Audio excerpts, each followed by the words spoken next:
Hello everyone, welcome back to the Manic Manor podcast. This is Mitchie. Today's episode we're going to go into 3 more tales from Appalachian folklore and legend. We're going to dive right in today and get started. So the first tale that we will be talking about are the Brown Mountain Lights, located in North Carolina. Now, North Carolina's Blue Ridge Mountains contain a major mystery that is surrounded with much legend. People who visit the mountains have reported seeing orb-like lights that glow in various colors, such as blue, white, orange, and red. These lights would hover off the ground roughly up to 15 feet in the air and are mainly reported on the grounds of the Brown Mountain area near Morganton, North Carolina. Some of the earliest reports of these lights began in the turn of the century, about as early as 1913, but the first actual reports can be credited back to a young man named Fate Wiseman, around 1854. And this would be strange because he would be camping with his father, and in the distance of their camp area they would see these flashing lights. Now, around the time of 1854, trains weren't wildly known to be going through that area. The latest recounting of trains actually being in this area would be 1858, 4 years later. And it could have made possible sense on what Fate saw, but with it being 4 years prior to any recollection of trains actually being active in that area, it begs some question. Now, some people believe that these lights have a supernatural or ghostly origin, and that makes for all the best legends as we know. Others who are more skeptical will tend to excuse it as heavy mineral deposits in the area, or that it's simply a natural wonder that can't be explained. Reports show in October of 1913, a U.S. geological member named Mr. Sterrett went to survey this area, and he stayed for a few days to conduct this investigation. However, this was during a time when electricity was becoming more popular, so you would have, street lights being lifted up, and of course people have electricity in their homes, and trains were still a primary transportation source for not just goods but people as well. So his deduction after staying there for a few days was that the lights were nothing more than headlights on a train that would be passing through that just simply illuminated the entire area. Now, despite this, a lot of locals were not convinced. They refused to believe that it was a simple explanation, especially for lights that floated off of the ground and stayed floating. Now, in 1916, a massive flood would hit the area, and the lights were still reported as being seen despite the trains not being able to actually go through because of standing flood waters. And the locals who saw the lights saw them as way more ghostly because of this, and now were pretty much 100% convinced that their theory was true, that there was some sort of supernatural being behind it. Now, through the years, many local investigators would try to find a source of these lights, but it only added fuel to the mystery of the lights because nobody could exactly pinpoint a proper reason on why these lights would just elevate and stay floating in the area. Maps were drawn of the mountain with areas that the lights were seen in. People would calculate elevations to try to make sense of the mystery, and nothing came from it. Of course, skeptics still stuck by their guns. They would say many of these sights could be explained away through the years, such as, headlights from the trains, or passing cars, or even swamp gas, or marsh gas for this region. But even with these more natural reasons, the Brown Mountains, like any other Appalachian area, have their fair share of legends. Now, one legend within this legend is that of Cherokee tribe origin. The tale goes to the year 1200. The Cherokee had fought a massive battle near the Brown Mountain against the Catawba, excuse me if I've mispronounced that, tribe. Many warriors perished within this battle, and some locals used this tale to state that the lights are spirits of the warriors or loved ones of these warriors, primarily wives and such, that were searching in vain, even in the afterlife, for their loved ones. Now, another more recent and modern tale was of a young woman who was due to be married. However, a name was never given to this woman, so it's likely just a legend. Now, as she waited at the altar, her fiancé never appeared, and heartbroken from being stood up at the altar, she went out with a torch during the night in search for him.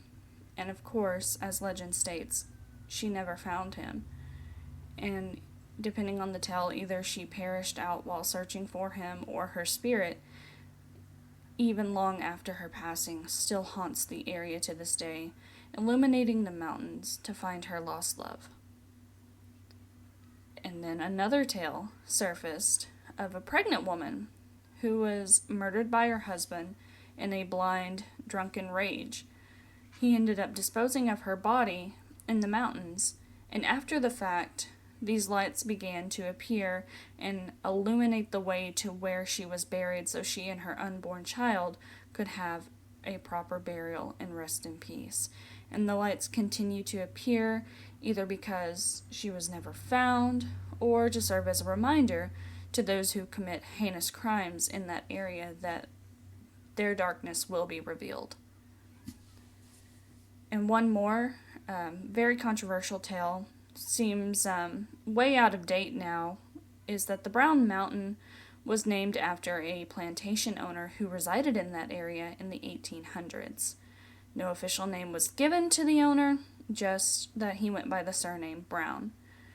And of course, with him being a plantation owner, he had slaves in the 1800s. The story claims that he was a kind master to his slaves that he had owned, so he went out to hunt one night and never returned, and one of the slaves, who just apparently loved him so much, took a lantern to go out and search for him, only for him to never be seen again as well. And the legend says, if you see this light, it's the quote-unquote faithful slave still looking for Mr. Brown. I can take that legend and leave it somewhere far behind, because I cannot get behind that. Now, that tale is a similar narrative to a legend that is also in West Virginia. So, tales like that was more than likely created to be heard in the South as a means to excuse slave ownership in the past and try to make the actual owners less villainous than what they honestly probably were in history.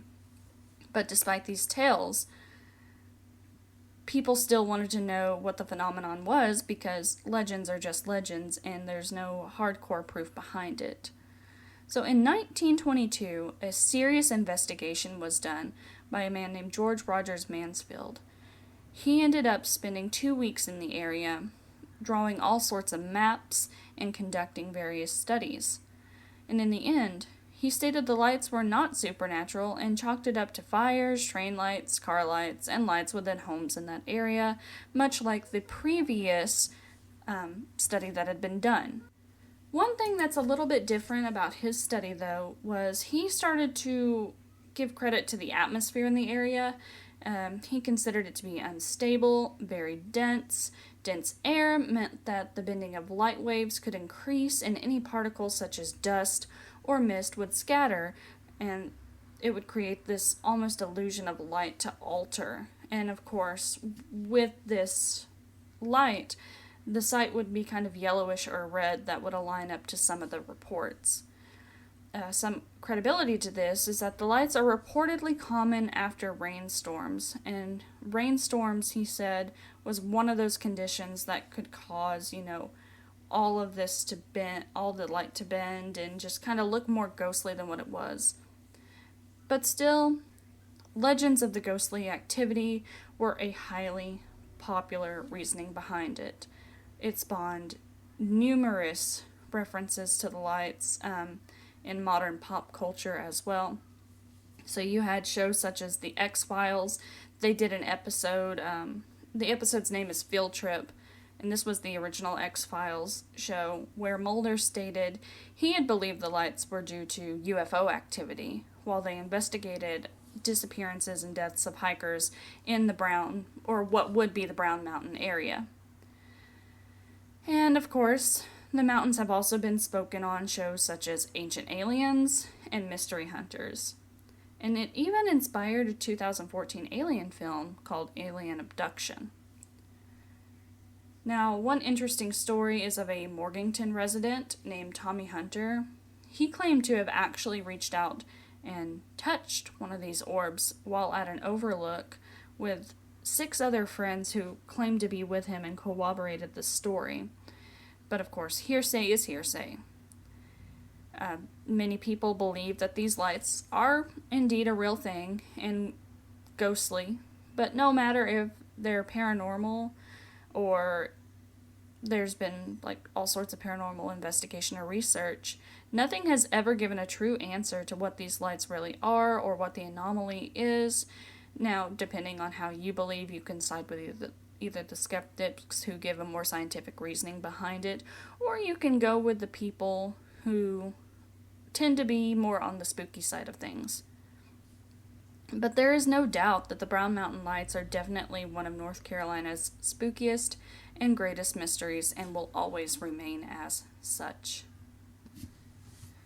So we are going to go into the second tale that I have, and this is of the Moon-Eyed People. Now, this is a legend that kind of spans over a lot of states, such as the state we just talked about, North Carolina. They're also mentioned in Alabama, Georgia, and Tennessee, my home state. No one can really pinpoint the exact origin of how the Moon-Eyed People came to be, much like a lot of good legends that we know of. But one thing that spans true in all of these tales is it's so weird. And a lot of people would probably look at this as this could have just been an easy explanation for early settlers, even earlier than like Christopher Columbus. The Moon-Eyed People are described as being extremely pale, with large blue eyes, and their bodies are short and round, and sometimes their faces are bearded. So it just sounds like early settlers that were shaded as being rather chunky. The tale speaks of them like a race rather than anything supernatural, which further adds to the proof that people would assume this could have just been the surrounding Cherokee tribes describing European settlers in the area. But still, there's kind of a little hint of supernatural element to them, depending on the legends that you hear. They spoke of their eyes being so sensitive to the sunlight that they had to be nocturnal. They could only come out at night. Their homes were caves, they were burrowed in underground, or they were in low ground log huts because they had to avoid the sun. When you do the historical study on it, on where these people or beings could have come from, a lot of people credit it to being that of a Welsh legend of Prince Madoc, who set sail with his brother Rhirid and some of their followers after being upset with the civil war in his homeland in 1170. So this is before the time of Christopher Columbus. They sailed across the Atlantic and ended up in the area that is now Mobile Bay, Alabama. And he ended up staying in this place and, setting home, moving into the land, making it his own. Now, eventually, Madoc left his brother and followers to go back to his homeland to collect more followers, and that was the last anybody ever heard of them in this tale. The first sights of these quote-unquote Moon-Eyed People can be tracked to the Creek tribe, stumbling across them as they invaded from south up north the length of the Tennessee River.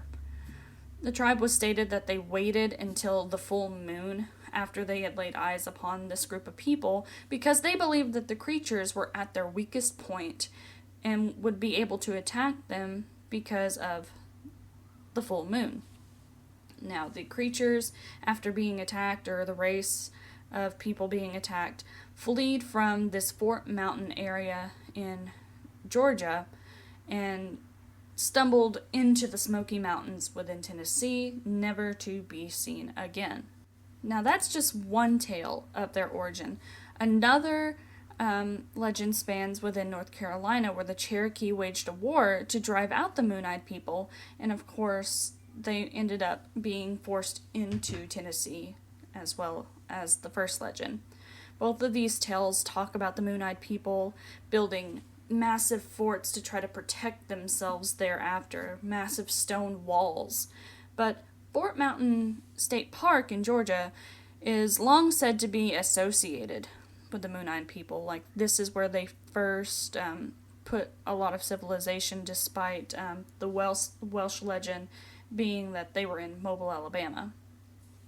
And proof of this is there is a 850-foot long stone wall within Fort Mountain, which anyone who believes in this legend would say the Moon-Eyed people built in the years spanning from about 400 to 500. So you got a little bit of time frame that's kind of confused.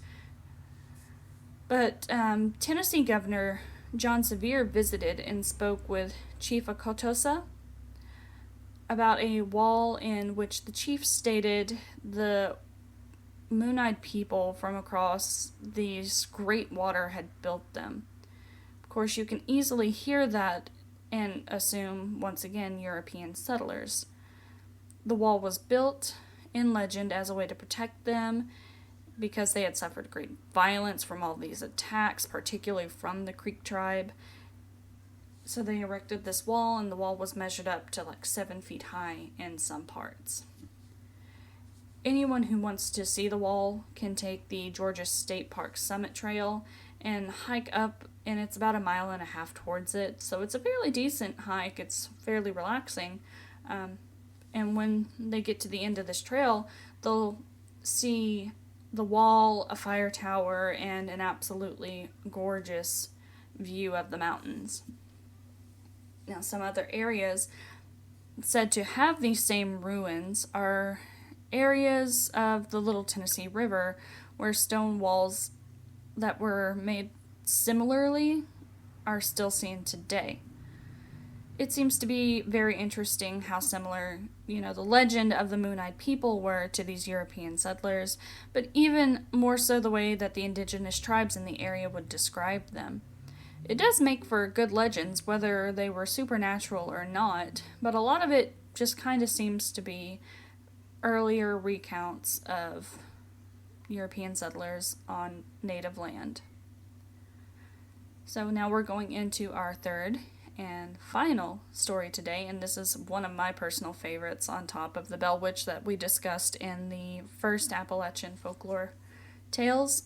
This is that of the Wampus cat, also known as the Cherokee Death Cat, and lives up to both names given. Of course, it's possible it's nothing more than a mountain lion or a cougar within the Appalachian region, but the legend in and of itself is incredible. And I remember when I was younger listening to some parents tell their kids, "Oh, you better behave or the Wampus cat is going to get you." So this is a cat that is rumored to be of a larger stature, a little bit larger than a lion or a cougar, with fur that ranges from tan to yellow. But unlike a regular mountain lion or cougar, this cat has 6 legs and bright, large yellow eyes. An origin story of how the cat came to be is a Cherokee legend as well, where a female was cursed by the elders in her tribe because she witnessed a sacred ceremony and was chased away. And as she hid under a pelt of a large cat that was hunted by the tribe, she ended up having this spell cast upon her and was turned into this half-woman, half-cat-like beast that we so famously know today. And in her agony and anger, she was left to wander alone in the mountains, taking out her anguish and pain on anyone who stumbled across her as she mourned for her former life.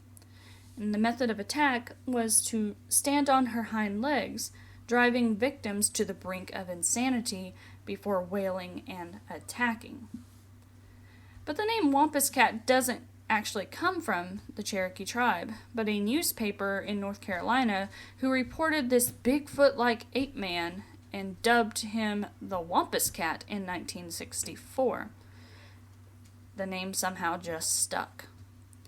The name more than likely comes from the word catawampus in mountain folklore that's meant to describe something going bad, or even that of the boogeyman himself. And in Appalachian lore, it's simply known as the Wampus Cat. But if you go to other places like Missouri, it's been called the Galliwampus, and in Arkansas, the Whistling Wampus. But Wampus is always within the name of this creature. Now, some other legends mention of a spirit of madness called Ewa that would terrorize the tribes and drive them to the point of insanity simply by looking at them. The tribe mainly mentioned is the Etowah Chilta tribe, depending on the version of the tale, in what's now North Carolina. Shamans in the tribe would recommend to the chiefs that they needed to send their bravest of warriors to kill this spirit, lest the tribe be completely eviscerated. The chiefs, of course, concerned about what was going on and concerned for their young children, declared that something just had to be done. And so they sent their strongest and bravest warrior, who would need to go alone. And this would not only save the tribe, but bring great honor to the family as well. Now, the unfortunate thing is, in this tale, he did not come back the strong soldier that he was. Weeks had passed with no sign of him before he eventually would come barreling back into the tribe in the dead of night, screaming and clawing at his eyes. Now, some legends give a name to this man, and his name was Standing Bear. And he was married. He had a wife by the name of Running Deer in the legend. And she was so upset and so angry, she wanted to seek revenge for her husband's sanity. So she approached the shamans, and the shamans agreed to help disguise her with a bobcat mask, which was the mountain spirit in that area. And only this spirit could stand the fight against the madness spirit after their strongest soldier had fallen. So they gave her the mask, as well as a special black paste to conceal her scent and body. And with this, she went out to avenge her husband. She followed footprints of the spirit of madness to where the spirit had been lurched over a creek, drinking water, and once she was close enough, she proceeded her attack against the spirit. And with her being in the mask of the spirit of the mountain, it frightened the spirit of madness, which in turn clawed at itself until it fell within the water, subsequently meeting its end. When she arrived back home, the shamans and the chiefs declared her to be a spirit talker and the protector of their home, where the legend spans that she ended up morphing into what is now the Wampus Cat, protecting her land from anyone or anything that she deems a threat. Now, because of the influence of mountain spirits for this legend, the abilities of the cat are definitely supernatural in nature. Some of these are that the cat can emit this blood-curdling scream to ward off threats. The Wampus Cat also has exceptional speed and agility due to it having six legs, as well as the ability to either turn invisible or shapeshift. Now, in pop culture today, the Wampus Cat is seen in series such as the Harry Potter universe that discusses wands being made with wampus hair, and Wampus being a house name for the witchcraft and wizardry school in America. We also see the cat holds a favorable spot as a mascot for a lot of schools across the United States, like Atoka High School, Itasca High, and Leesville High. But personally for me, I've seen people within my family, like I said, use the Wampus Cats as a means to just get their children to behave, saying that only naughty kids would get a visit from such a cat. But that will do it for today's episode. I hope you guys enjoyed, and if you have any other comments or if there's something that I have gotten wrong that you would like to correct, please feel free to let me know. You can reach out to me at manicmanorpodcast@gmail.com. You can also reach out on Facebook or Instagram at Manic Manor Podcast, as well as letting me know in the YouTube version of this episode. If you feel so inclined to support the podcast so we can continue to create content and make better content, I do have a Patreon. It's Manic Manor Podcast as well, but it's never necessary for anybody to do so. But anyways, thank you guys for listening to today's episode. I hope you all enjoyed it. And as always, I hope you have an amazing week and stay safe out there. Bye-bye.